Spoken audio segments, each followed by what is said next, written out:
Draga braćo i sestre, današnje evanđelje i današnja slava govore nam o tome ko je naš Bog i kakav treba da bude čovjek. I šta je Bog u koga mi vjerujemo sve spreman da uradi za čovjeka.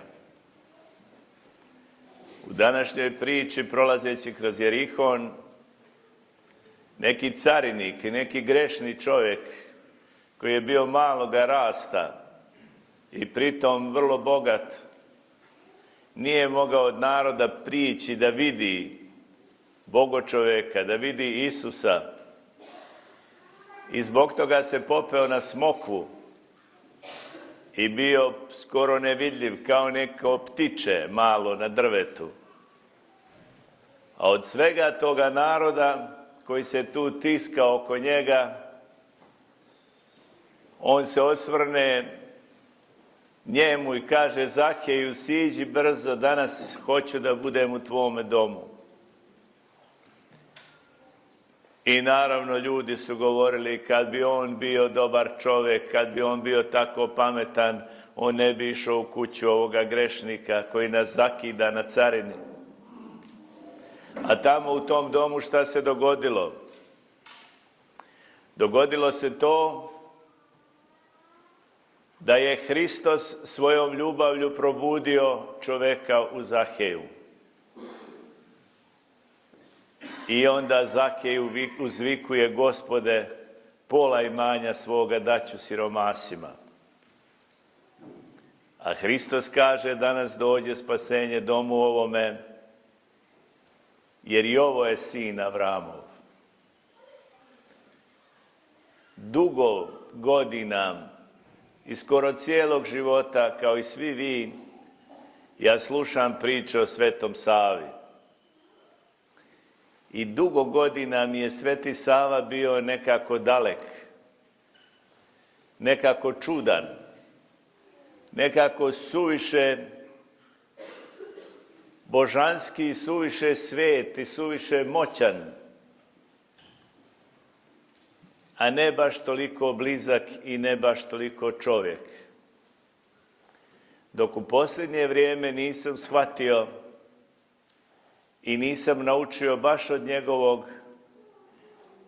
životopisca Domentijana da je Sveti Sava više od svega bio čovjek. Sveti Sava je bio čovjek koji ništa drugo nije tražio nego Bogo čovjeka, i to zato i zbog toga da bi u sebi pronašao čovjeka. Zamislite princa, mladića, kome se smiješi vlast i čast, i svila i porfira i bogatstvo, koji kaže: ne, neću ja to, ima nešto uzvišenije od toga, i odlazi, beži u Svetu Goru. A onda u Svetoj Gori, moleći se iskreno i duboko Bogu, shvata da će biti čovjek u pravom smislu te riječi ako pomogne onima od kojih je utekao u Svetu Goru. Da će biti čovjek ako njih načini ljudima. I onda se vraća iz Svete Gore gdje je služio Bogu da bi služio ljudima. I služi im tako što im daje zakonu pomoć, što ih uči pravdi. Služi im tako što svakim svojim primjerom, svakim svojim djelom pokazuje šta je to čovečnost i koliko je važno biti čovjek. Tako, braćo i sestre, Sveti Sava jednom zauvijek uči nas, kao što su u drugim narodima drugi svetitelji, ali u našem narodu to je bio Sveti Sava, uči nas koliko je važno biti čovjek i koliko je uzvišeno biti čovjek. I koliko je to čudesno biti čovjek, jer kako malo pre pročitasmo u jednoj molitvi, ti si sazdao, kaže, čovjeka po slici i prilici svojoj. I kad je otpao, podigao si ga opet, govori molitva. Tako je Sveti Sava, slično svome Bogu i svome Hristu i našem Spasitelju, uvijek iznova podiže čovjeka u nama. I to ne riječima, ne time što kaže pomolit ću se ja za vas, nego djelima, nego tako što izobličava one vlastodržce koji kradu, koji lažu, koji otimaju, koji varaju. Što izobličava one sveštenike koji ne čine onako kako treba da čine sveštenici i episkopi. I koji neprestano pomaže narodu, prosvjetljuje narod, uči narod, služi narodu. I to ne služi kao neki svetac koji kleči na koljenima samo, nego svakim svojim korakom i svakom svojom riječju čini djela. On je djelatni svetitelj. I hoće da i mi budemo takvi. Hoće da budemo narod Svetoga Save, a to znači prije svega biti čovjek i biti čovječan. A šta to znači dalje? I šta to znači u najdubljem smislu te riječi, braćo i sestre? To znači paziti na bližnjega svoga. To znači paziti na brata svoga. To znači ispraviti brata svoga. To znači pomoći bratu i sestri svojoj.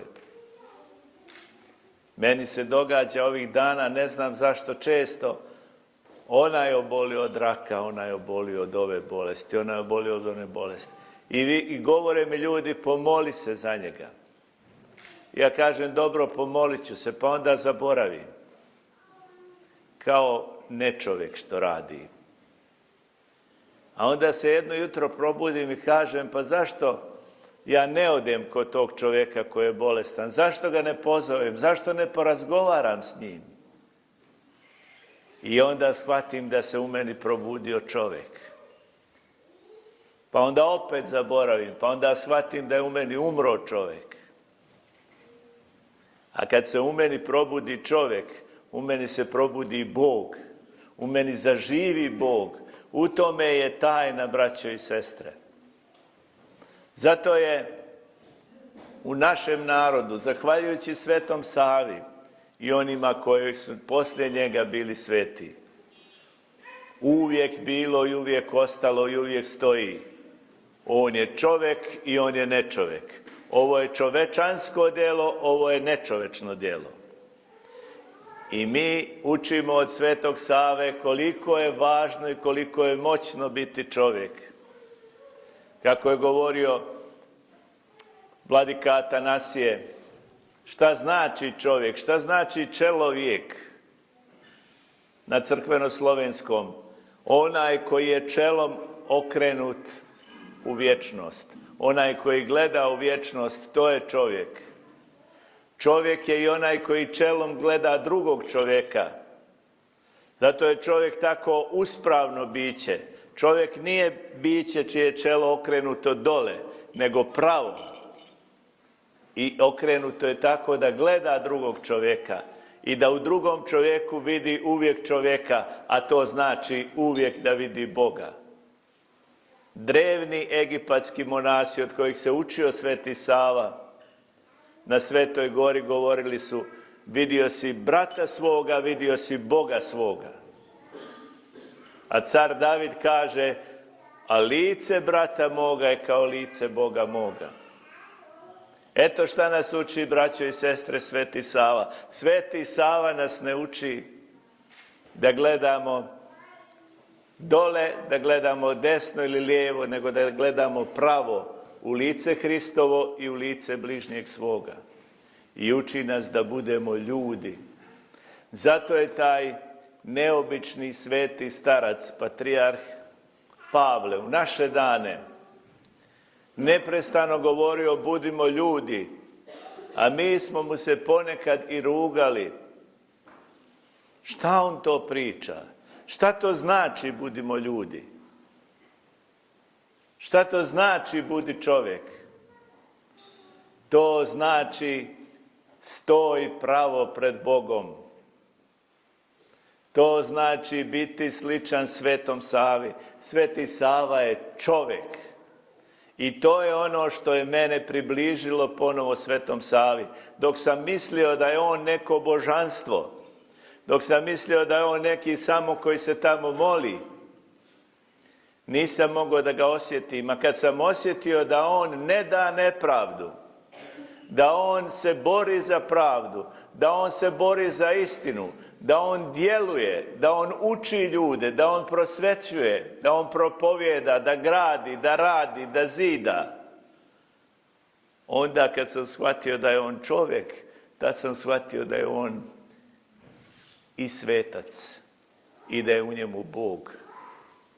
Tako i vi, braćo i sestre, ako budete ljudi, ako budemo ljudi, ako budemo nastojali da se u nama uvijek probudi čovjek i ako pustimo da Hristos i Sveti Sava i slični njemu probude u nama čovjeka, bit će nam dobro, bit ćemo srećni, bit će nam toplo oko srca.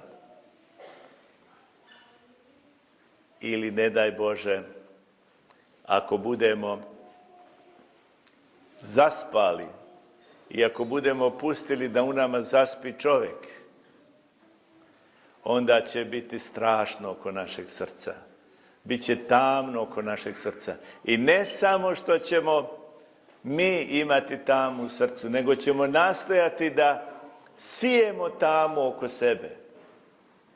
I davat ćemo drugima tamu, umjesto što smo dužni da drugima dajemo svjetlost. Zato se svetitelji i zovu svetitelji, zato se slika oko njih taj oreol, zato što iz njih isijava svjetlost, a svjetlost isijava samo onda kad je u srcu svjetlo.